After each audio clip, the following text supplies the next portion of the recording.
So, in last episode, we left off with when you saw your friend on the way to grandma's, realized that he was part of the Khmer Rouge, felt betrayed in some ways, felt scared. And moving along on your journey after that, what happened? What happened next? After I saw him, and I was so scared that he know my family history, and I think the whole purpose they want to get rid of the wealthy people, education people. So I was scared, thought that he probably gonna pull us, the whole family, out and execute right there. But he didn't do it, so he just let my family continue on the trip to grandma grandpa's house. Mm-hmm. On that journey, a lot of people was scared and no direction, but the soldier continued to tell everybody to move forward, don't stop, and there's no water, no food. So in about maybe 4 or 5 hour walk, because there's so many people, and then you cannot walk fast at all on a small road. It's about how far from the city to my grandparents' home. It's about 10 miles, Mm-hmm. the most. But you're walking. Yes. And a lot of these people, you guys had a destination to go to. You had grandma's house. A lot of these people you mentioned don't really have a place to go. They left their home, and that's sad. They just keep walking. Right. And then yes, we was lucky that we have grandma and grandpa live in a farm. Mm-hmm. So we got to grandma and grandpa's house in about 7 hours. And then, how did you guys find food on the road? And you said there's no food, no water. What if you didn't pack food? At that time, I think, people, still have food. I mean, along the road, a lot of farmers still have enough food, so they can buy some food along the road, mm-hmm. because farmers willing to sell whatever they have. I think they still have plenty of food for the first couple of weeks. Mm-hmm. Mm-hmm. And at night, the people that have no family, they just have to sleep along the road under the tree and camp out for maybe 2-3 nights. Just wait for the direction of the soldier for the comedy party to assign them where they need to go and where they need to leave. But most of the people, I think they just assigned the family along the road. It said, okay, from here to here. I mean, because of people, it's a lot of people. A lot of people along the road. They just go ahead and, okay, from that point to this point here, you go ahead and stay in this spot along the road. Under the tree, yeah. And then they continue. The rest of them still continue to move forward. So, what's the point of that? Just so that they can know your location and how many people in each area. They can control footage. It. Yeah. So, in each spot, when they assign these people, then they put 1 or 2 soldiers there. I see. And then they continue to move the rest of the people until they finish it, until they find a spot for them along that road there. But along the roads, a lot of they have farmer that Right. live in, and that's a small village, very small village. So these farmers had to take on people randomly. They didn't know, but the soldiers just assigned them, and this is where they have to stay. Farmer have no right to say anything. Whatever the soldier tell them, I said, this family gonna stay with you. They have to stay with you. Right. I mean, right. So, and then they assign people to work right away. They don't care. They not supply any food, anything. The only thing they want to do, just put you to work in the field right away. Mm-hmm. So whoever that got the spot, that mean that group, live under the tree. The next day, they're gonna wake you up and they said, let's follow me. I mean, you guys were lucky, right? You weren't assigned to anybody, and you guys were able to, along the way, go straight to grandparent house. Right. And so we have food. We had plenty of food. We had no problem with water, with food. But they assign us to work right away too. So the soldier will go house to house to register how many people that live in there, what age, how old, the name, and they want to know your history. Mm-hmm. So if you work for a previous government, after they register, they will tell you, the next day they will tell you, say, you need to go to other place. You cannot live here. So if you worked for the government if before, you work for the government, if you are a school teacher, anybody educated and wealthy, wealthy. educated, yeah. So they move you a different place. We don't know what that place is. Yes. Yeah. That's they kill you. They torture you. Yeah. But they not do it right away. They just wait. They wait. But the one that work for soldier, they probably pull you the next day. It really depends. There's no law, no rule. When they want to slaughter you, they slaughter. Like a it's just exactly chicken in a cage. Yeah. Exactly. Whatever they say goes. And you cannot say anything. So after a week or two, everything was a little bit smoother because people have a place to stay. Kind of got used to it a little down, bit. Yeah. They kind of got used to a little bit. And then soldier all over the place guard you. Even guard you go to work in the morning and then walk back. Just want to make sure that everybody put their heart and soul in the work in the farm. So how many hours did they make you work, and did they wake you up early, and were they nice to you guys at first when you guys were first starting to work in these farms, and you were with grandma and grandpa at the time, so the whole family was working, right? Like I said, most of these soldiers, it's no education, no nothing. It's about its age range from 13 years old to 21, 22 years old. Right. And actually, most of these soldiers was a farmer, was never see.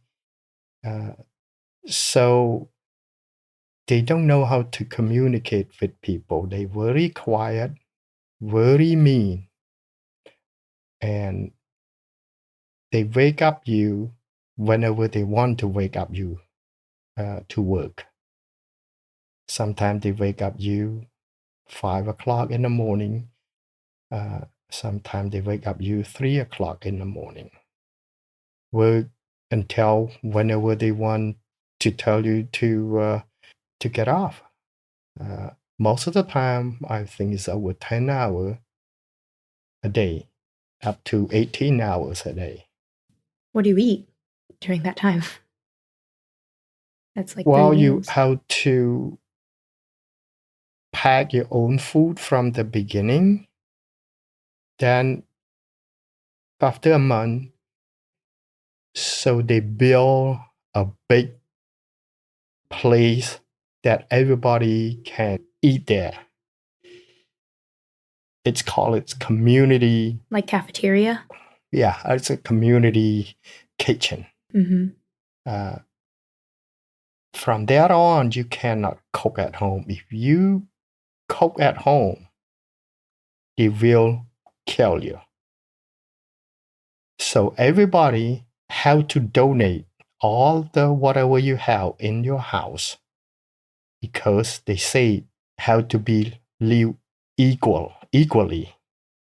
No rich, no poor. So you have to whatever you have to donate to the community kitchen. So they build a big kitchen.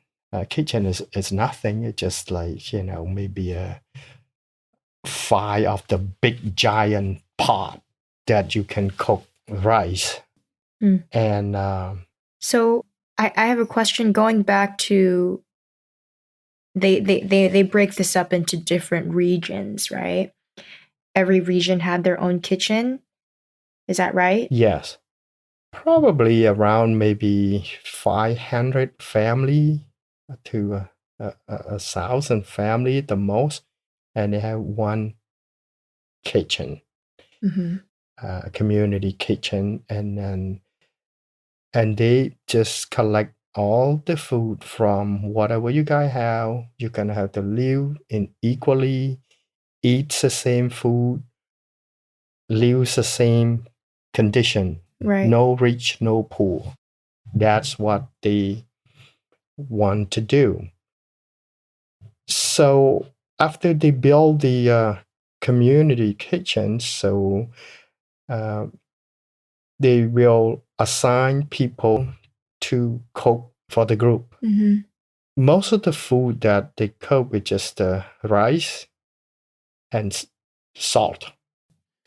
That's it. No meat. No meat. No meat. No veggies. Nothing like that. No.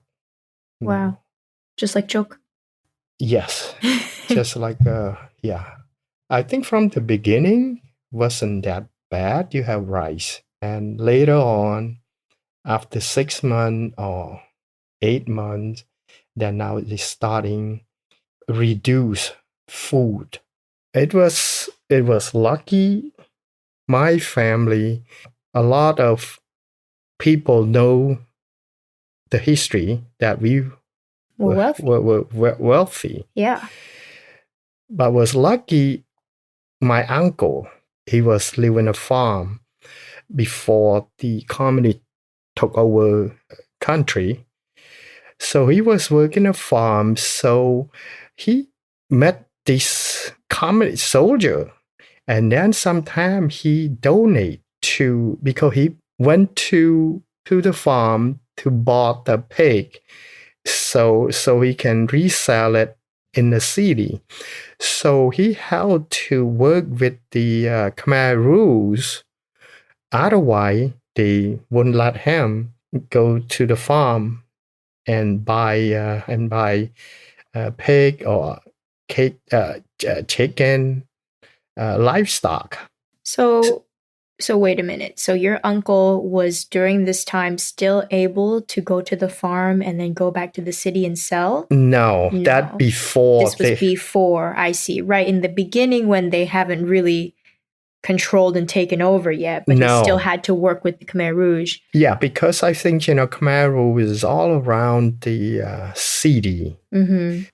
And my uncle live in a farm, and what he do, he buy livestock from the farmer and sell it in the city. So every time he crossed into the city, he's always working with some of these Khmer Rouge people. That's why he got to know them. Yeah, they got to Yeah. know them. And then sometimes the Khmer Rouge asking him, can you buy the medicine for me? Because, so he worked with them a little bit too. So because to just, he had to. Right. Otherwise, he cannot just go and go to the countryside and buy the livestock.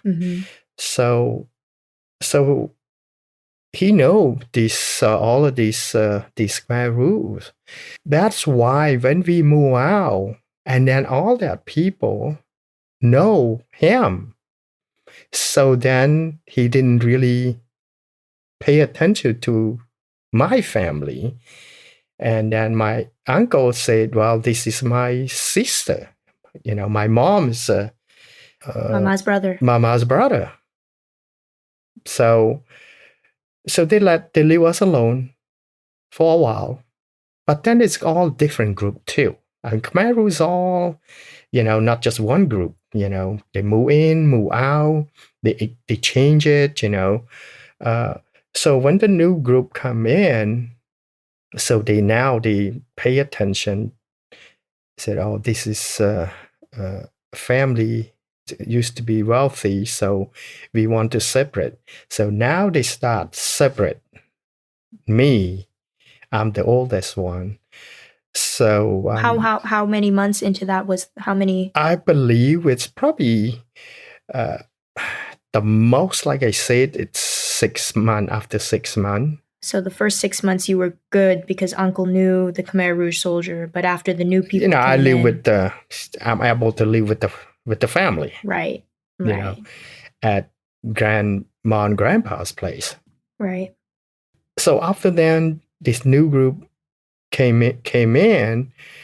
So they want to separate the wealthy family, start with the children, whose age from 10, actually from 9 up, they take you away.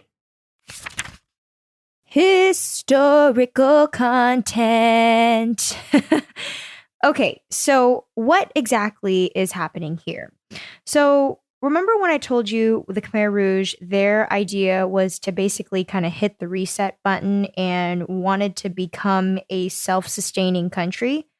Well, at this time, they were trying to implement what was called the 4-year plan. If they reached this goal within 4 years of producing enough rice and enough food for the entire country, basically if they tripled their yield on rice production, they felt that they would be at that point economically stable. They wouldn't have to depend on anybody else because they have enough food to sustain everybody to become a modern agricultural country.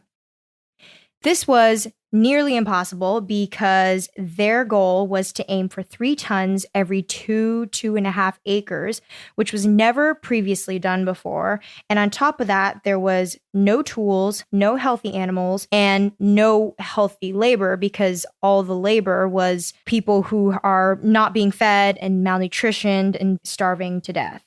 So this was what their thoughts were, though. This was what their goal was. If they can separate the kids who are old enough to work them in these labor camps and have them try to produce this amount of yield, they were hoping that at that point, they would become this self-sustaining country. That was kind of their mindset at the time. Okay, great. Let's get back to the podcast.